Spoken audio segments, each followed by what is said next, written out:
though, new body camera footage that captures the tense moments during the Uvalde school shooting. It shows DPS troopers and other law enforcement officers talking about the need to confront the shooter. Now, more than 40 minutes after the gunman entered the school, law enforcement are still at a loss about what to do, just feet away from the classrooms where the shooter is holed up with the students and the teacher.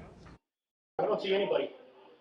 He's not hiding in the corner over here, Robert? What are we waiting on? Does anybody know? We cleared this room completely. Are they waiting on us? The most I can think of is like a response team or something. They're already there. If they're already there, I don't hear no one trying to negotiate or nothing either.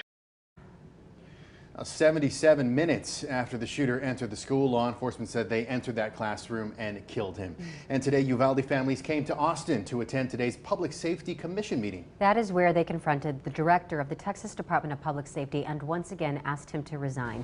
KXAN's Monica Madden was at today's hearing, and she's live with this DPS response. And Monica, the director's comments, they're making national headlines tonight. Yeah, that's right, Daniel. Weeks ago, Director Stephen McCraw said he would resign if his troopers had any culpability for their response that day. And today he said that DPS did not fail.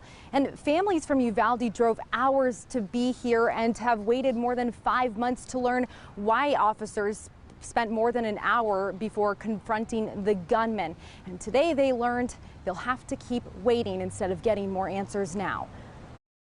You may sound strong, but inside, we're falling apart. Emotional testimony Thursday from families of Uvalde victims. On May 9th, she had a communion, a beautiful communion and celebration at our house. Days later, she was murdered on May 24th.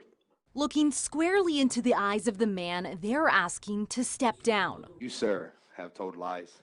You have disgraced the state. DPS Director Stephen McCraw ignoring those calls for now. Are you a man of your word?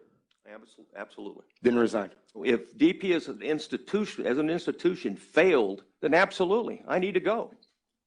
But I can tell you this right now, DPS as an institution, okay, right now, did not fail the community. Families continuing to call for the release of DPS body cam footage and other information from that day. They keep dragging this out. DPS is dragging it out because they're under the governor making this political and everything. But what's not political is my son is dead. 18 of his classmates are dead. 2 teachers are dead. McCraw again blaming the Uvalde district attorney for withholding records. I can't provide it to you. The district attorney says don't do that. So if nobody's going to be indicted, then what are we doing here? The agenda for Thursday's meeting listed Uvalde update. But all McCraw said is that the Texas Rangers investigation will wrap up by the end of the year. Well, closure to our families is not an option until we have the answers and hold those responsible accountable.